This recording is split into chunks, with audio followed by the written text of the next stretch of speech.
Hello everyone, this is Colin once again.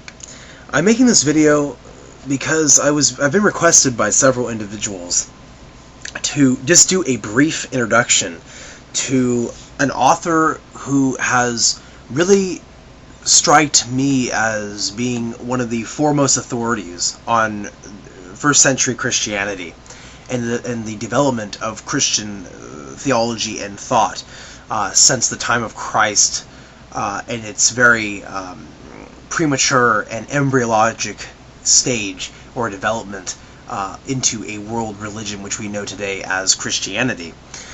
And every time I mention Robert Eisenman to anyone, whether I'm on Stickam or in person, I can never even come to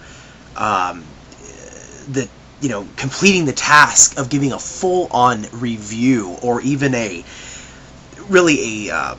dignified summary of his findings and his research, mainly because he's written several books, and two of them exceed 1,000 pages. One here that I have in my hands is pushing 1,000 pages, and so it would be a monumental task to actually summarize what one reads when reading Eisenman's work. But the reason why I'm making this video and why I've been impressed upon by others to make such a video as this is just to do my best to kind of give a general summary, discuss some of the things that he talks about in his books, who he is, and why he's of any relevance or importance to people who are interested in studying comparative religion. Now, for those who are not interested in studying early Christianity, or are of the opinion that the way one understands Orthodox Christianity and Christian theology today is the ultimate truth, that there's no way that our understanding of who the person of Jesus or Christian theology can in no way be different than how you're taught by a pastor or a priest or whatever, then this video will probably be one of those videos that you listen to and at the end you go, well, not only is Aussie CDA full of crap, but also is this Eisenman fellow.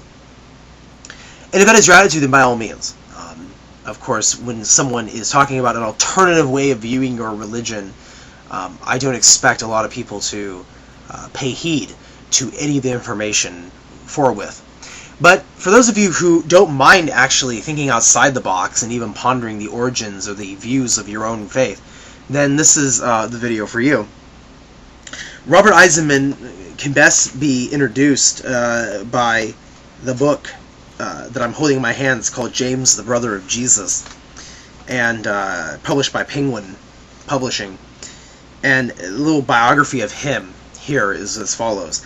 Robert Eisenman, co-author of the Face Smile edition of the Dead Sea Scrolls, the Dead Sea Scrolls Uncovered, is professor of Middle East religions and archaeology and director of the Institute for the Study of Judeo-Christian Origins at California State University, Long Beach, and visiting senior member of Linkar College, Oxford University.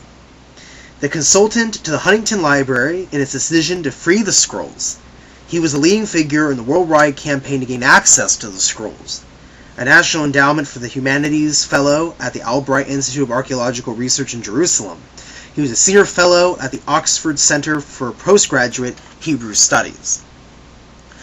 So, suffice to say, he knows what he's talking about. This is not a book or an author that is playing with conspiracy theories, and I dare say that several individuals have painted him as a conspiracy theorist or someone who's just looking to stir the pot.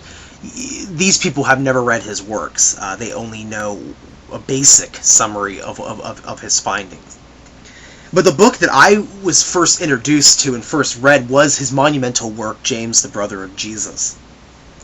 And one can see many lectures by Eisenman if you simply type in the title, James, the Brother of Jesus, or his name, into YouTube. You can find lectures where he's lecturing and using his own book as a key reference.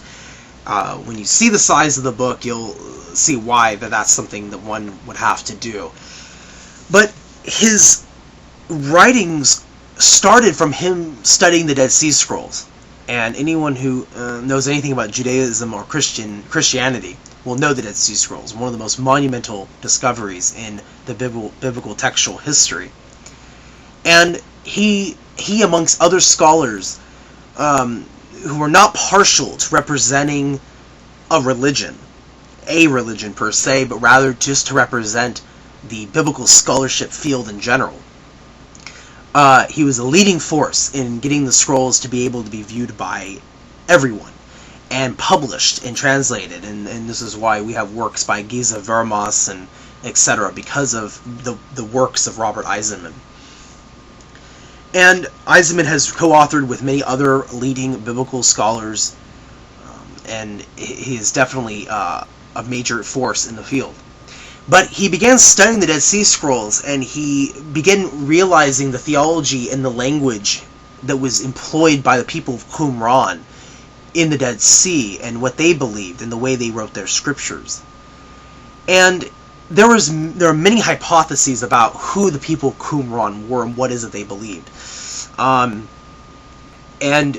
he figured out that there were parallels, distinct parallels, between the Dead Sea Scroll community's writings and many first-century documents. And he began asking himself the question about why James the Just, or James the brother of Jesus, were sort of an epic footnote in Christian theology.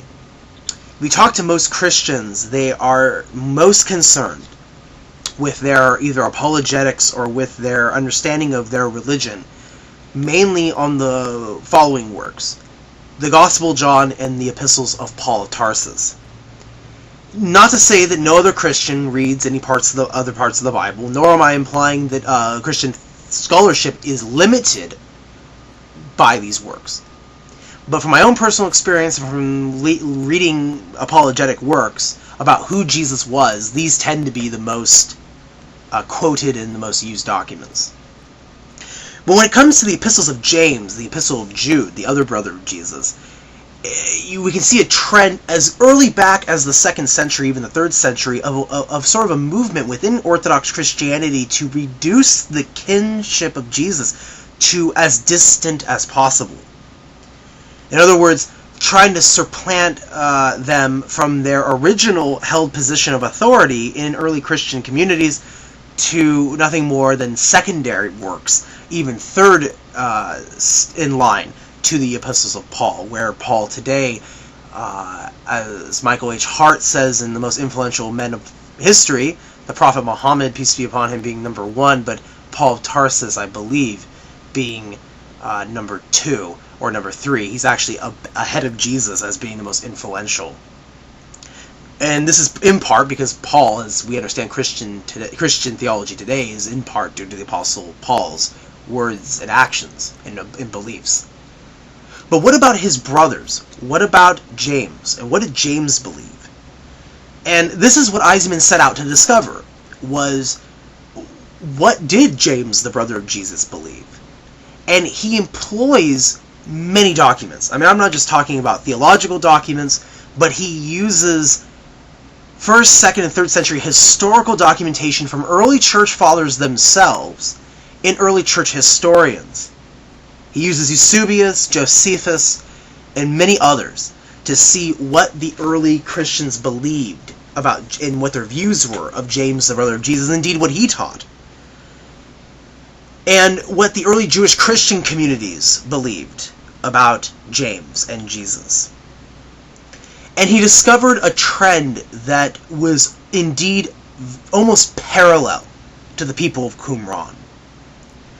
And in James, the brother of Jesus, you learn in this book that the people of Qumran in the early Jewish Christian community are one and the same. And that their beliefs about who the Messiah was supposed to be and who inherits his teachings were one and the same. And that their view of the Apostle Paul was something that was quite negative. Their views of him were quite negative, and for a very good reason, as if you read the book, you'll find plenty of evidence as such. I hear, when doing religious dialogue and debate, I tend to hear a lot of Christians here on the internet and in person say that Muslims are crazy for saying that the Bible has been corrupted, or that the people who produced the New Testament were somehow in error in their belief. And besides physical textual evidence, they demand other motivations or other reasons for believing this. And one thing that Eisenman does an amazing job of doing is proving with his research that the New Testament, as far as its message, was corrupt before a single part of it was written. And I know that might sound as a outstanding claim, or in some people's ears a preposterous claim, but indeed he proves this by citing historical documentation from early church communities and Josephus, etc. It's quite an amazing book, and again I have to say that there is really no way to give the full breadth of these documents, of these books written by Robert Eisenman. One would have to actually read his books to fully grasp his concepts, and I had to take note. I didn't highlight, but I had to dog-ear and put post-its because there's so much information that it would be impossible to summarize. One of the most fundamental principles of his book, and his books in general, like I said, is linking the Dead Sea Scroll Qumran community to the early Jewish Christians, and indeed early Christian community in the family of Jesus Christ. And in doing so, he proves that James, the brother of Jesus, he was an authority figure in early Jerusalem, in the early 1st century. He cites historical documentation for this, both Jewish and Roman. But he proves that the Dead Sea Scrolls, very much like the Book of Revelations, was written in a style that was very common in 1st century literature. If you read any of the Revelations or the Apocalypses that are either canonical or otherwise, you find that there is a distinct literary style. And another individual, L.B. White, who wrote From Jesus to Christianity, cites this as well. In that, what an author would do was he or she would write a document using heavy metaphor for political or religious movements that were happening during their lifetime, and use metaphors and symbols to represent key characters, key persons, key movements, key beliefs, and then either criticize or expound upon, or even preach in favor of these said movements. And what Eisenman realized, looking at the language of the Dead Sea Scrolls, is many of them are written in this fashion. That it's referring to people who were alive during the time in which these documents were written, and were written about actual real-life people. And so what he deduces in his book is that the righteous teacher of Qumran was James the Just. And he teaches, and that the Dead Sea Scrolls also reveal someone who is a character who is the great liar, who spouts many lies, who travels along the road to Damascus, changing willingly the teachings of the community and turning them on their head, turning them upside down, corrupting their teachings. And Eisenman, through this work, proves that this person is no other than the Apostle Paul of Tarsus. And he cites evidences outside of the Dead Sea Scrolls. He shows parallel teachings in Paul's own epistles, where he's using almost verbatim, similar, or at times exact language of the Dead Sea Scrolls and teachings of the Dead Sea Scrolls, except he comes to very different, almost contradictory opinions and usages for these said verses. So this is a very interesting find, and again cannot be summarized in one video. His entire point can be boiled down to one sentence that he himself said, which is, whatever James the Just was, so was Jesus.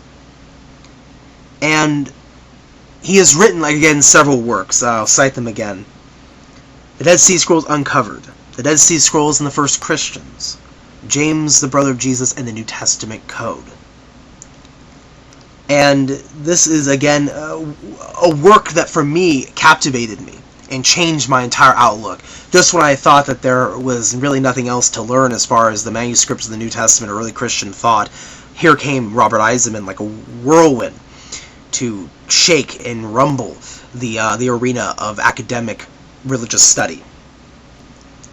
So, I hope this video interests people. Again, I don't make this video to push anyone's buttons or to, start any arguments or to offend anyone. These books are take it or leave them. These books are simply, I'm advertising them to put them out there because I was asked to, and to invite those who can wade through 1,000 pages of academic, religious, and historical research to do so. And I would love to hear people's comments about what they think of Robert Eisenman and think about his theories.